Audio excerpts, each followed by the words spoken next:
Hello दोस्तों, स्वागत है आपका मेरे यूट्यूब चैनल परीक्षा प्लान में। तो कैसे हैं आप लोग? आई होप अच्छे होंगे। तो जैसा कि आप लोगों को पता है कि रीट लेवल 2 के लिए एसएसटी के इंपॉर्टेंट क्वेश्चन का मैं फटाफट रिवीजन करवा रही हूँ। प्रैक्टिस मैं कंप्लीट करवा चुकी हूँ। प्लेलिस्ट बनी हुई है जहाँ पर आप प्रैक्टिस की सभी वीडियो एक साथ प्राप्त कर सकते हैं। तो चलिए आज के वीडियो को शुरू करते हैं। वीडियो देखने के बाद यदि आपको अच्छा लगे तो वीडियो को लाइक और शेयर कीजिएगा, और यदि आप चैनल पर नए हैं तो चैनल को सब्सक्राइब कर लीजिए। तो चलिए शुरू करते हैं। पहला प्रश्न दिया गया है, रविंद्रनाथ टैगोर के निम्नलिखित में से किस उपन्यास में मुख्य पात्र निखिल है जो देशभक्ति से अधिक मानवता में विश्वास करता है? पहला विकल्प है शेर कविता, दूसरा विकल्प है गोरा, तीसरा विकल्प है योगा योग और चौथा विकल्प है घरे बैरे। तो रविंद्रनाथ टैगोर का जन्म 7 मई 1861 को कलकत्ता में हुआ था। भारत के एक प्रसिद्ध बंगाली कवि, लघु कथा लेखक, गीतकार, नाटककार और निबंधकार थे, और उन्हें 1913 में साहित्य के नोबेल पुरस्कार से सम्मानित किया गया था, और नोबेल पुरस्कार प्राप्त करने वाले ये पहले भारतीय थे, ये भी याद रखिएगा। और इन्होंने 3 अलग अलग देशों के लिए राष्ट्रगान लिखा है। कौन कौन सी देशों के लिए लिखा है? भारत के लिए लिखा है जनगण मन, बांग्लादेश का राष्ट्रगान लिखा है अमर सोनार बांग्ला, और श्रीलंका का जो राष्ट्रगान है नमा नामा श्रीलंका माता, ये भी रविंद्रनाथ टैगोर ने ही लिखा है। तो साथ में आपको ये भी याद रखना है। इसमें आपका डी विकल्प सही हो जाएगा, घरे बैरे। इनका एक उपन्यास है घरे बैरे, और इसमें मुख्य पात्र निखिल है जो देशभक्ति से अधिक मानवता में विश्वास करता है। डी विकल्प इसमें सही हो जाएगा। चलिए अगले प्रश्न पर चलते हैं। हिंदुस्तान गदर पार्टी की स्थापना किस वर्ष में हुई थी? पहला विकल्प है 1916, दूसरा है 1913, दूसरा है 1925, तीसरा है 1913 और चौथा है 1922।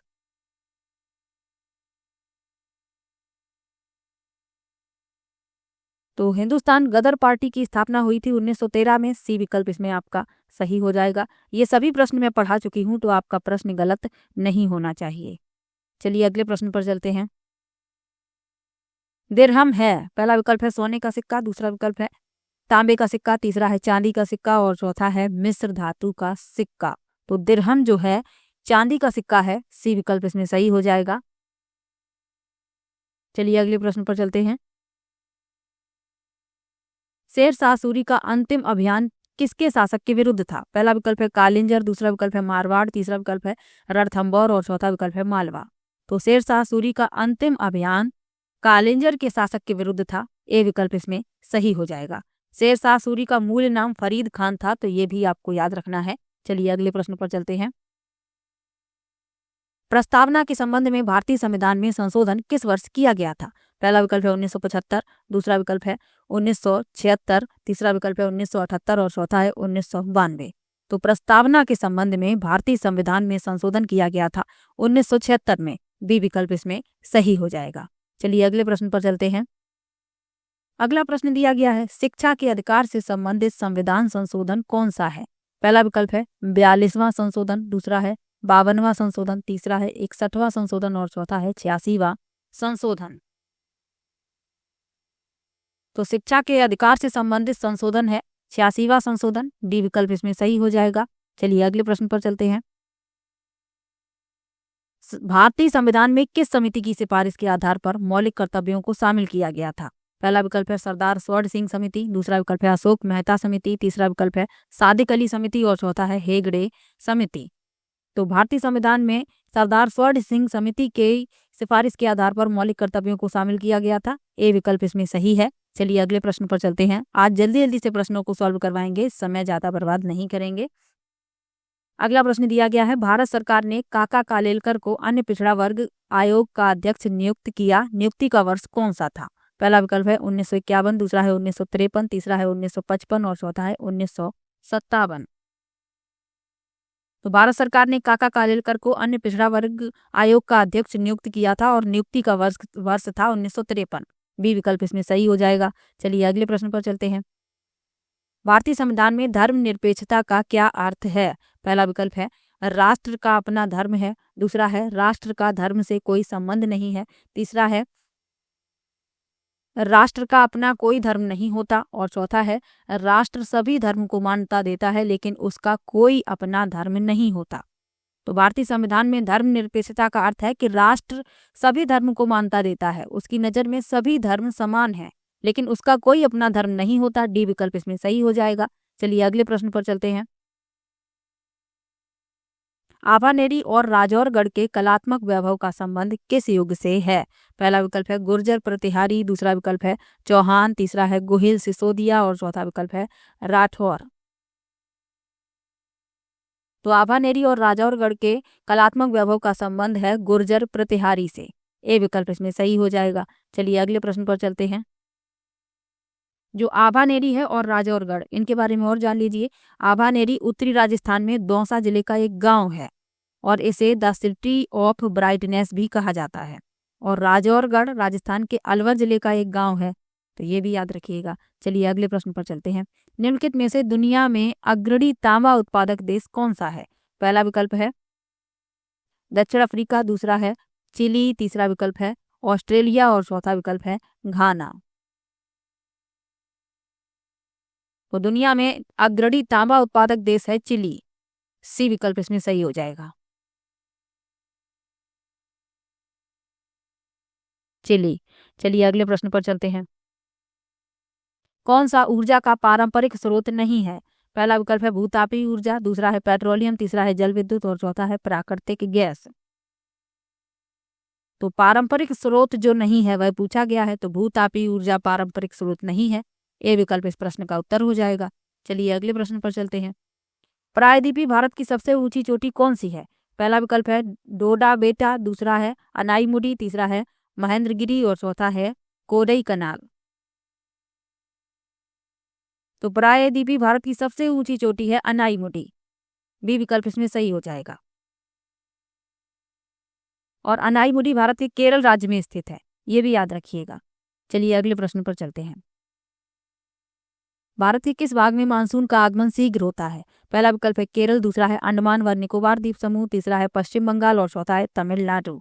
तो भारत के किस भाग में मानसून का आगमन शीघ्र होता है? अंडमान निकोबार द्वीप समूह में। बी विकल्प इसमें सही हो जाएगा। चलिए अगले प्रश्न पर चलते हैं। भारत के किस क्षेत्र में उष्णकटिबंधीय वर्षा वन पाए जाते हैं? पहला विकल्प है मालवा का पठार, दूसरा है कर्नाटक का क्षेत्र, तीसरा है पूर्वी घाट और चौथा है उत्तर पूर्वी भारत। तो किस क्षेत्र में उष्णकटिबंधीय वर्षा वन पाए जाते हैं? उत्तर पूर्वी भारत में। डी विकल्प इसमें सही हो जाएगा। चलिए अगले प्रश्न पर चलते हैं। निम्नलिखित में से कौन भारत में लोहा और इस्पात उद्योग का केंद्र नहीं है? पहला विकल्प है बेंगलुरु, दूसरा विकल्प है सलेम, तीसरा है डोलवी और चौथा है दुर्गापुर। तो इसमें आपका ये विकल्प सही हो जाएगा, बेंगलुरु। बंगलौर जो है भारी और हल्के उद्योगों, सूचना प्रौद्योगिकी और इलेक्ट्रॉनिक्स, दूरसंचार, ऑटोमोबाइल, बैंकिंग, वित्त और खनन, सीमेंट उत्पादन सहित उच्च तकनीक और सेवा उद्योगों के लिए प्रसिद्ध है। तो ये भी याद रखिएगा, ए विकल्प इसमें सही है। चलिए अगले प्रश्न पर चलते हैं। भारत में 2011 में जनसंख्या के उच्चतम और न्यूनतम घनत्व वाले राज्य थे। पहला विकल्प है पश्चिम बंगाल और त्रिपुरा, दूसरा है बिहार और अरुणाचल प्रदेश, तीसरा है केरल और सिक्किम और चौथा है उत्तर प्रदेश और मिजोरम। तो जनसंख्या घनत्व क्या होता है? जनसंख्या घनत्व भौगोलिक क्षेत्र की प्रति इकाई व्यक्तियों की संख्या है। अब इसमें पूछा गया है भारत में 2011 में जनसंख्या के उच्चतम और न्यूनतम घनत्व वाले राज्य थे, तो बिहार और अरुणाचल प्रदेश। उच्चतम घनत्व था बिहार में और अरुणाचल प्रदेश में न्यूनतम, तो बी विकल्प इसमें सही हो जाएगा। चलिए अगले प्रश्न पर चलते हैं।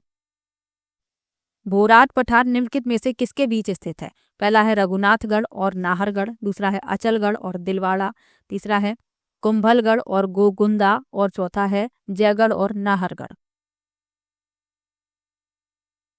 तो भोराट पठार स्थित है कुंभलगढ़ और गोगुंदा के बीच। सी विकल्प इसमें सही हो जाएगा। चलिए अगले प्रश्न पर चलते हैं। कौन सा तरीका राजस्थान में जल संरक्षण का पारंपरिक तरीका नहीं है? पहला है खादिन, दूसरा है टंका, तीसरा है तोबा और चौथा है नाली। तो नाली जल संरक्षण का पारंपरिक तरीका नहीं है राजस्थान में। बाकी आप देख रहे हैं खादिन, टंका और तोबा, ये जल संरक्षण के पारंपरिक तरीके हैं, नाली नहीं है। तो डी विकल्प इस प्रश्न का उत्तर हो जाएगा। चलिए अगले प्रश्न पर चलते हैं। कौन सा राजस्थान में रासायनिक उद्योग का केंद्र नहीं है? पहला है डीडवाना, दूसरा है सवाई माधोपुर, तीसरा है कोटा और चौथा है अलवर। तो रासायनिक उद्योग का केंद्र नहीं है सवाई माधोपुर। बी विकल्प इसमें सही हो जाएगा। अगला प्रश्न दिया गया है, राजस्थान का राजकीय पुष्प है। पहला विकल्प है कमल, दूसरा है गुलाब, तीसरा है रोहिड़ा और चौथा है गेंदा। तो राजस्थान का राजकीय पुष्प है रोहिड़ा के पुष्प। सी विकल्प इसमें सही हो जाएगा। चलिए अगले प्रश्न पर चलते हैं। राजस्थान का राजकीय वृक्ष है। पहला विकल्प है खेजड़ी, दूसरा विकल्प है पीपल, तीसरा है नीम और चौथा है बरगद। तो राजस्थान का राजकीय वृक्ष है खेजड़ी वृक्ष। ए विकल्प इसमें सही हो जाएगा। चलिए अगले प्रश्न पर चलते हैं। राजस्थान का राजकीय पक्षी है। पहला विकल्प है मोर, दूसरा विकल्प है कबूतर, तीसरा है हंस और चौथा है गोडावन। तो राजस्थान का राजकीय पक्षी है godown, great Indian bustard. D विकल्प इसमें सही हो जाएगा। चलिए अगले प्रश्न पर चलते हैं। राजस्थान का राजकीय पशु है। पहला विकल्प है चिंकारा, दूसरा विकल्प है भेड़, तीसरा विकल्प है बकरी और चौथा विकल्प है गाय। तो राजस्थान का राजकीय पशु है चिंकारा। ए विकल्प इसमें सही हो जाएगा। चलिए अगले प्रश्न पर चलते हैं। लिखा है राजस्थान में स्वर्ण नगरी किसे कहा जाता है। पहला विकल्प है उदयपुर, दूसरा विकल्प है जयपुर, तीसरा है जैसलमेर और चौथा विकल्प है भीलवाड़ा। तो राजस्थान में स्वर्ण नगरी कहा जाता है जैसलमेर को। सी विकल्प इसमें सही हो जाएगा। चलिए अगले प्रश्न पर चलते हैं। राजस्थान में झीलों की नगरी किसे कहा जाता है। पहला विकल्प है उदयपुर, दूसरा विकल्प है जयपुर, तीसरा विकल्प है जैसलमेर और चौथा विकल्प है भीलवाड़ा। तो राजस्थान में झीलों की नगरी उदयपुर को कहा जाता है। ए विकल्प इसमें सही हो जाएगा। चलिए अगले प्रश्न पर चलते हैं। अगला प्रश्न दिया गया है, चेतावनी राज चुंगटिया किसने लिखी थी। पहला विकल्प है प्रताप सिंह बारहट, दूसरा है जोरावर सिंह बारहट, तीसरा है राव गोपाल सिंह और चौथा है केसरी सिंह बारहट। तो चेतावनी राज चुंगटिया एक प्रसिद्ध राजस्थानी कलाकृति है जिसे प्रसिद्ध स्वतंत्रता सेनानी केसरी सिंह बारहट द्वारा बनाया गया था। डी विकल्प इसमें सही हो जाएगा। चलिए अगले प्रश्न पर चलते हैं। वीर विनायक दामोदर सावरकर की लंदन में उनके उच्च शिक्षा के लिए छात्रवृत्ति की व्यवस्था किसने की थी। पहला विकल्प है श्याम जी कृष्ण वर्मा, दूसरा है सुभाष चंद्र बोस, तीसरा है रास बिहारी बोस और चौथा है मोहन सिंह। तो इसमें आपका ये विकल्प सही हो जाएगा, श्याम जी कृष्ण वर्मा। चलिए अगले प्रश्न पर चलते हैं। मत्स्य जनपद की राजधानी क्या थी। पहला विकल्प है चंपा, दूसरा विकल्प है विराटनगर, तीसरा विकल्प है कुशीनगर और चौथा विकल्प है गोकुलपुरा। तो मत्स्य जनपद की राजधानी थी विराटनगर। बी विकल्प इसमें सही हो जाएगा। चलिए अगले प्रश्न पर चलते हैं। पेगन राजवंश का आनंद मंदिर कहाँ स्थित है। पहला विकल्प है पाकिस्तान, दूसरा विकल्प है भारत, तीसरा विकल्प है म्यांमार, चौथा विकल्प है चीन। तो पेगन राजवंश का आनंद मंदिर म्यांमार में स्थित है। सी विकल्प इसमें सही हो जाएगा। चलिए अगले प्रश्न पर चलते हैं। तराइन का युद्ध किसने जीता। पहला विकल्प है अर्नोराज चौहान, दूसरा विकल्प है मोहम्मद गौरी, तीसरा विकल्प है पृथ्वीराज चौहान और चौथा है गोविंद राज चौहान। तो तराइन का प्रथम युद्ध 1191 में लड़ा गया था और इसे जीता था पृथ्वीराज चौहान ने। सी विकल्प इसमें सही हो जाएगा। मोहम्मद गौरी और पृथ्वीराज चौहान के बीच लड़ा गया था और पृथ्वीराज चौहान की जीत हुई थी इसमें। सी विकल्प इसमें सही हो जाएगा। चलिए अगले प्रश्न पर चलते हैं। राजस्थान का कौन सा नृत्य रूप 2010 में यूनेस्को की अमूर्त सांस्कृतिक विरासत सूची में शामिल हुआ। पहला विकल्प है गींदड़, दूसरा विकल्प है भवाई, तीसरा विकल्प है कालबेलिया, चौथा विकल्प है कच्ची घोड़ी। तो इसमें आपका सी विकल्प सही हो जाएगा, कालबेलिया। मीराबाई के पति का क्या नाम था। पहला विकल्प है भोजराज, दूसरा विकल्प है रतन सिंह, तीसरा विकल्प है नरपत सिंह और चौथा विकल्प है संग्राम सिंह। तो मीराबाई के पति का नाम था भोजराज। ए विकल्प इसमें सही हो जाएगा। चलिए अगले प्रश्न पर चलते हैं। पेंटिंग स्कूल बानीथानी किससे संबंधित है। पहला विकल्प है सतवंत प्रसाद से, दूसरा है नागरी दास से, तीसरा विकल्प है मिर्गावती से और चौथा है शिव पार्वती से। तो पेंटिंग स्कूल बानीथानी संबंधित है नागरी दास से। बी विकल्प इसमें सही हो जाएगा, नागरी दास। अगला प्रश्न दिया गया है, चुरू जिले के ददरेवा गांव से किसका संबंध है। पहला विकल्प है पाबूजी, दूसरा विकल्प है गोगा जी, तीसरा विकल्प है हड़बू जी और चौथा है देवनारायण जी। तो चुरू जिले के ददरेवा गांव से संबंध है गोगा जी का। बी विकल्प इसमें सही हो जाएगा। इन्हें जहरवीर गोगा जी के नाम से भी जाना जाता है, ये भी याद रखिएगा। चलिए अगले प्रश्न पर चलते हैं। अगला प्रश्न दिया गया है, किसने खेजड़ली आंदोलन में अपने प्राणों की आहुति दी थी। पहला विकल्प है पद्मिनी दी, दूसरा है कर्मा देवी, तीसरा है मीना देवी और चौथा है अमृता देवी। तो आपको पता ही है कि खेजड़ली आंदोलन में अपने प्राणों की आहुति दी थी अमृता देवी ने और साथ में इनकी बेटियां भी मारी गई थी और लगभग 363 लोग मारे गए थे वृक्षों के उपवन की रक्षा करते हुए। तो ये भी आपको याद रखना है, डी विकल्प इसमें सही हो जाएगा। चलिए अगले प्रश्न पर चलते हैं। वंदे मातरम किसने लिखा? पहला विकल्प है बंकिम चंद्र चटर्जी, दूसरा है विपिन चंद्र पाल, तीसरा है रविंद्रनाथ टैगोर और चौथा है इनमें से कोई नहीं। तो वंदे मातरम भारत का राष्ट्रीय गीत है और ये बंकिम चंद्र चटर्जी द्वारा लिखा गया है। ए विकल्प इसमें सही हो जाएगा। चलिए अगले प्रश्न पर चलते हैं। राजस्थान की सबसे बड़ी मानव निर्मित मीठे जल की झील कौन सी है? पहला विकल्प है पिछोला, दूसरा है जयसमंद, तीसरा है फतेह सागर और चौथा है राजसमंद। तो राजस्थान की सबसे बड़ी मानव निर्मित मीठे जल की झील है जयसमंद और इसे ढेबर के नाम से भी जाना जाता है, तो ये भी याद रखिएगा। डी विकल्प इसमें सही है। चलिए अगले प्रश्न पर चलते हैं। विष्णु के भक्त किस नाम से जाने जाते थे? पहला विकल्प है नयनार के रूप में, दूसरा है पशुपति के रूप में, तीसरा है अलवार के रूप में, चौथा है लिंगायत के रूप में। तो विष्णु के भक्त जाने जाते थे अलवार के रूप में। सी विकल्प इसमें सही हो जाएगा। और जो शिव भक्त थे ये नयनार के रूप में जाने जाते थे, तो ये भी याद रखिएगा। इसमें आपका सी विकल्प सही है, अलवार। चलिए अगले प्रश्न पर चलते हैं।